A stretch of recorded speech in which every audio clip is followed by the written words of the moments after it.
You're not coming from a place of intellectual honesty, so debating you would be pointless! Hey guys, I'm Tiffany. Welcome to the Cinematic Reviewer. Today I'm reviewing Supergirl. Now I will be honest with you guys, I was not anticipating going to see this movie. The trailers didn't look good. I did not enjoy Superman last year. I can tell you that.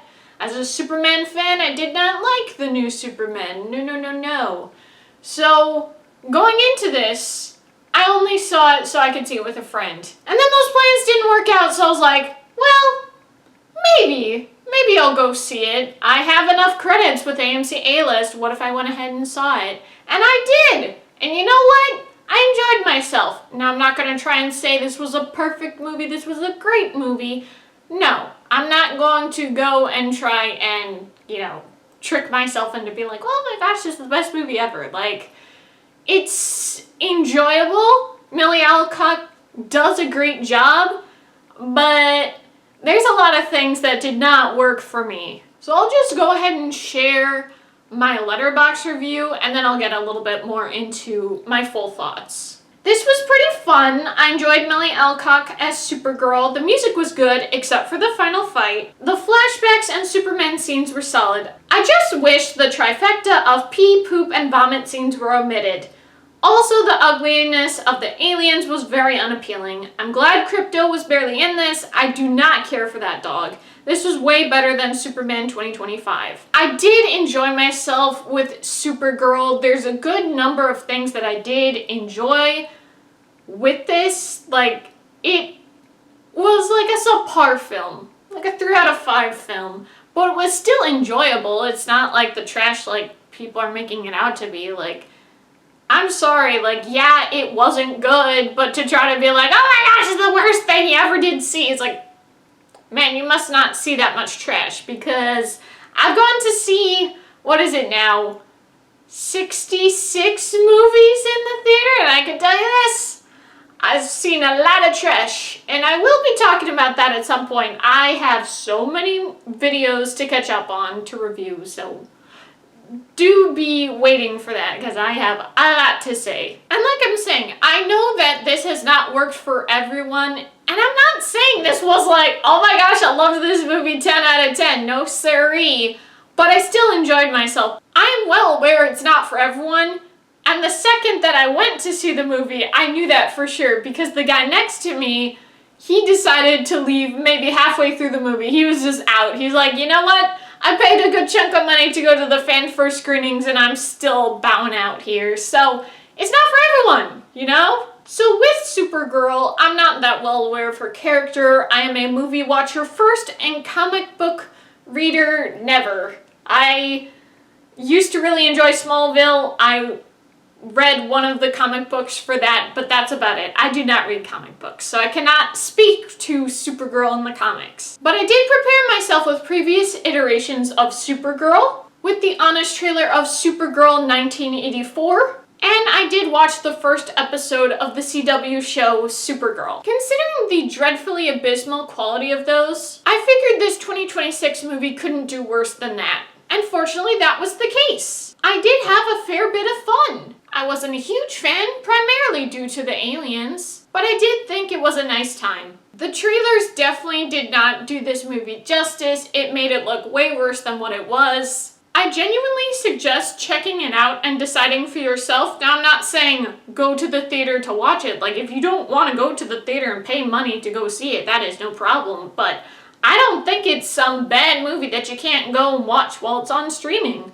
And I will say, this is not to subscribe to any of the baseless complaints of those types of fans, but the pictures of the movie do not do justice to the action that Millie Alcock performs. Like, she looks really good when she's actually doing the action. Now, I'm not saying every part works, like the very end, which you would think would be like the part that we're like, oh my gosh, ready for it to get into epic mode, let's go, and it's like, ooh, this could have been maybe halfway into the movie. This was not the epic go of things that we were hoping for. So I do agree with other reviewers that the frequency in which Kara is depowered, that was a bit of a shame. A good point that I saw was that you can show weakness in superheroes not just physically, like the part in the first Spider-Man movie where it's either save the kids or save his girlfriend, Mary Jane.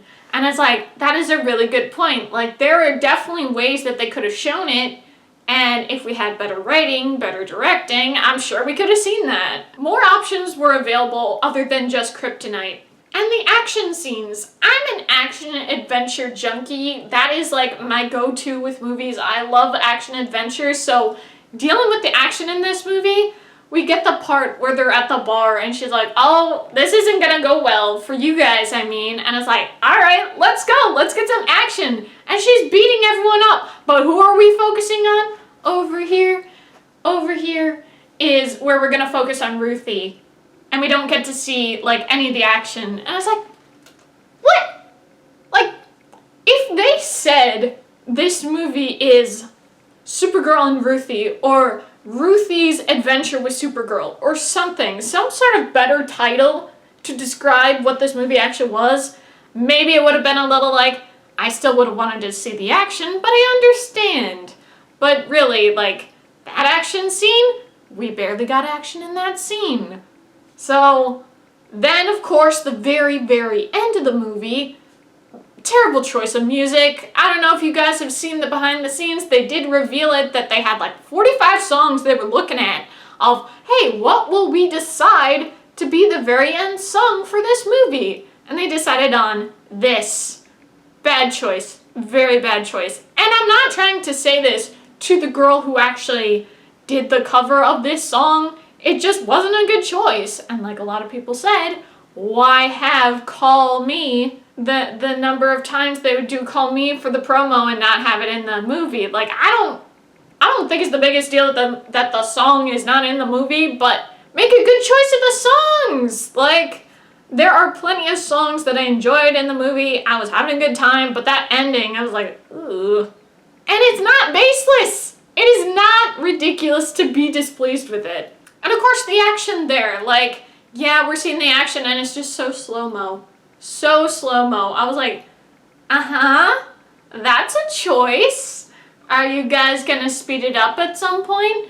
Like, I was thinking to myself, this is way later after I was trying to, sort out my thoughts. In a way, it's like doing that epic moment in Wonder Woman 2017, but it's not like it's slow-mo the whole time. There's more happening. And in the slow-mo part at that point in the movie, that's more in the middle of the movie. It's not at the very end where we're like, Supergirl's finally accepting herself. But instead, it's like, I'm just gonna fight and do this and do that. Are you having fun? Not really. So, it could have been better. It definitely could have been better. So like I'm saying, action scenes definitely could have been better. I was very excited to see Kara kicking ass. Why wouldn't you show us that? It was just such an abysmal job. It was just so like, meep. That's about all you're getting. But I did appreciate when she was fighting, the shots that we would actually see. It was like a nice bit of catharsis to see her, a woman, beating up the bad guys. It was like, yay, let's go. Now, I highly disagree. I've seen a few people be like, oh, she wasn't this good person. She was just this mess. And it's like, man, to think that someone would be depressed after they've had this life with their family and their planet for a good amount of time, and then she has to throw that all away, and she knows everyone else is dying, they will never live again, and she has to go to this place she's never known. Yeah, you're not gonna be in a great place. Like, she definitely had to grow from that. And in some ways, I do agree with others that it could have been better. It could have been a little bit more proper character building. It could have been a stronger way of things, but it still was doing a decent job with, like, she's realizing actually she should be good, that she should be doing the right things, that she should put the costume on, that she can be Supergirl, not just Kara deciding to only be drunk all the time to, silence the sad thoughts. Now, I was a little disappointed with what they did at the end, where it's just like with Ruthie, it's like, no, Ruthie, don't kill him. It won't take away your pain. But all these other bad guys died without issue in the very same scene.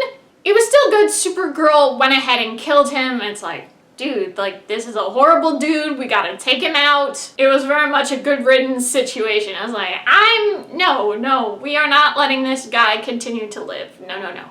But as my good boy Deadpool right here, who did it better with taking out the ultimate bad guy? I'd have to say it was Deadpool. Like, it was a better scene. So I enjoyed my time. I still have my gripes about things in the movie. So I would say, overall, it was a fun time. I enjoyed myself. I didn't go into it expecting I would enjoy myself, but I did. I did think it was fun. But seeing some reviews, I really don't understand how all these people did not appreciate the substance of it. This is definitely not the worst movie of the year. I've heard some people say that they haven't gotten a chance to see the movie, but they're gonna decide to see it because of all the ultimate hate on the movie and the review bombing of the movie. And I'd say, go for it. Like, I'm not gonna lie to you and say that this is the best movie you ever did see, but it's fun. There's some good things here. Again, I wish the story could have been reworked. The direction of the movie could have been better. The writing of the movie could have been better. There are things that could have drastically been improved upon, but it is definitely not the worst movie you'll ever see. It's definitely not the worst superhero movie you'll ever see. So, it's fun. It's a good time. We will be seeing a much better movie in the end of July. Wink, wink, Spider-Man, wink, wink. Again, bad movie? I don't think so. In the middle? Yeah, it's okay. It's fine. So, a fun movie, not the best quality, and I think that's okay. It doesn't have to be the best thing ever. So, not great. Not terrible. It's fine. It's enjoyable. Thank you guys so much for watching. I hope you enjoyed. If you did, be sure to give this video a big thumbs up, comment below, and if you liked this video and would like to see more movie content, be sure to hit that subscribe button. See you guys next time. Bye!